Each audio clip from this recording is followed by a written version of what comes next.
무엇을 하든지 다 하나님의 영광을 위하여 하라. 사도 바울께서 고린도 성도들에게 말씀하십니다. 어떻게 하면 하나님께 영광을 돌리는 일이 될까요? 하는 일에 성공을 하면 남들 눈에 돋보이니까 하나님께 영광이 될까요? 물론 내가 하는 일에 최고가 되어서 이건 내가 한 일이 아니고 하나님이 주신 힘으로 한 것입니다. 이렇게 고백한다면 하나님께 영광이 되는 것 맞습니다. 한동안 한국에서 연예인이 큰 상을 받으면 이 모든 영광을 하나님께 돌립니다 하는 것이 유행이 되었습니다. 축구선수가 골을 넣고서 경기장에 무릎을 꿇고 두 손을 모아 기도하는 모습으로 세레모니를 하기도 했습니다. 참으로 대견한 일 맞습니다. 그런데 예수 믿는 모든 연예인이 다 대상을 받는 건 아닙니다. 축구선수 가운데 모든 신자들이 다 날마다 골을 넣는 것이 아닙니다. 어쩌면 같은 경기장에서 시합을 하면서도 자신이 맡은 포지션에 따라 골하고는 상관이 없는 사람도 있습니다. 수비를 담당하는 사람이 나도 남처럼 골을 넣어야 되겠어. 그리고 경기장에 무릎 꿇고 기도하는 세레모니를 해야 되겠다.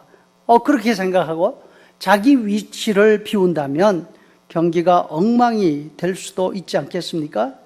더욱이 골키퍼는 골을 넣는 것이 자기의 역할이 아닙니다. 골을 막는 것이 자기 역할입니다. 그렇다면 골키퍼는 언제 골을 넣고 기도하는 세레모니를 할 수 있을까요? 페널티킥 막아낸 다음에 세레모니를 하면 될까요? 무슨 말을 하고 싶은가 하면 모든 사람이 다 사람들 눈에 띄는 성공을 거둘 수 있는 그런 삶을 살 수 있는 것이 아니라는 말입니다. 또 아무리 공격수라 하더라도 모든 선수가 다 골을 넣고 사람들의 환호를 받을 수 있는 것 아닙니다. 스타 플레이어는 언제나 제한되어 있습니다. 모든 사람이 다 잘하고 싶은 마음 굴뚝 같지만 능력이 미치지 못합니다. 우리는 운동선수가 아니지만 우리 가운데 스타 플레이어는 많지가 않습니다. 하는 일에 최고가 되어야 하나님께 영광을 돌릴 수 있다고 한다면 우리 가운데 하나님께 영광을 돌릴 수 있는 사람은 별로 많지 않을 것입니다. 그런데 스타 플레이어가 되지 못해도 하나님께 영광을 돌리는 사람이 되는 길이 있습니다. 오늘 말씀 16절에 보니까 이같이 너희 빛이 사람 앞에 비치게 하여 그들로 너희 착한 행실을 보고 하늘에 계신 너희 아버지께 영광을 돌리게 하라. 성공하지 못한다 하더라도 착하게 살면 하나님께 영광을 돌릴 수 있다고 하십니다. 착하게 사는 것과 성공하는 것, 이 둘 사이에는 특별한 관계가 없습니다. 착하게 살려면 꼭 성공을 해야 합니까? 성공하지 않아도 착하게 살 수 있습니다. 또 착하게 살려면 성공해서는 안 됩니까? 성공한 사람도 착하게 살 수 있습니다. 사도행전에 보니까 바나바라는 분이 있습니다. 바나바는 착한 사람이다. 성경이 그렇게 말씀하고 있습니다. 성령과 믿음이 충만한 바나바가 안디옥에 가서 교회를 돌봅니다. 그때에 많은 사람이 예수를 믿게 되었다 말씀합니다. 이 바나바는 부자였습니다. 그러나 착한 사람이었습니다. 예수님이 십자가에 달려 돌아가셨을 때 예수님의 시신을 빌라도에게서 받아서 예수님의 장례를 치는 사람이 있습니다. 아리마대 요셉이라는 사람입니다. 그는 부자였습니다.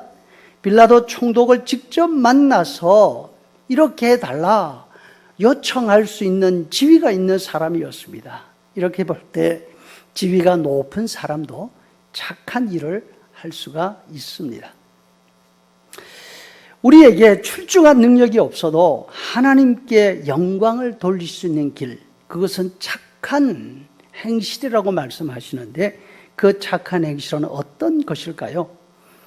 바울 사도는 성도들의 착한 행실에 대해서 더 기본적인 부분을 말씀하고 있습니다. 고린도전서 10장 12절 32절 말씀에 보니까 유대인이나 헬라인에게나 하나님의 교회에나 거치는 자가 되지 말라. 이것이 무슨 일을 하든지 하나님께 영광을 돌리는 길이라고 말씀하십니다.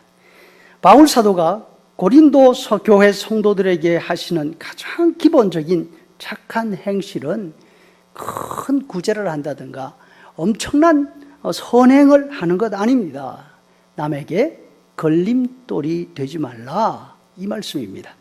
하나님의 교회에서 걸림돌이 되지 않은 것은 물론이고 예수님을 모르는 사람에게도 상대가 유대인이든 헬라인이든 관계없이 하루하루 살아가면서 만나는 사람들에게 걸림돌이 되지 않는 것, 이것이 하나님께 영광을 돌리는 착한 행실, 착한 행동의 시작점이 되는 것입니다. 걸림돌이 된다는 것은 어떤 행동일까요? 말을 함부로 하고 남을 속이고 남의 것을 빼앗는 그런 행동입니까? 맞습니다. 물론 그런 행동은 걸림돌 중에서도 큰 걸림돌이죠. 그런데 바울 사도는 이보다 훨씬 기본적인 자세에 관한 기본적인 자세의 걸림돌을 말씀하고 있습니다. 33절에 보니까 모든 일에 자신의 유익을 구하지 아니하고 많은 사람의 유익을 구하여 그들로 구원을 받게 하라. 자기 유익을 먼저 생각하지 않고 다른 사람의 유익을 생각하는 것, 이것이 가장 기본적인 걸림돌이 되지 않는 자세라 말씀하시죠. 다시 말해서 나에게 가장 좋은 것을 기준으로 행동하지 않고 남에게 그 가장 좋은 것이 남에게 어떤 것인지 그것을 기준으로 생각하고 행동하는 것이 착한 행실의 시작인 것이죠. 성도 여러분, 하나님께 영광을 돌리는 삶은 우리가 이루는 일의 결과에 달려있는 것이 아닙니다. 우리의 생각에 달려 있습니다. 어려운 시간을 살아가면서 남에 대한 배려를 통해서 하나님께 영광 돌리는 착한 행실을 보여줄 수 있는 우리가 될 수 있기를 간절히 바랍니다.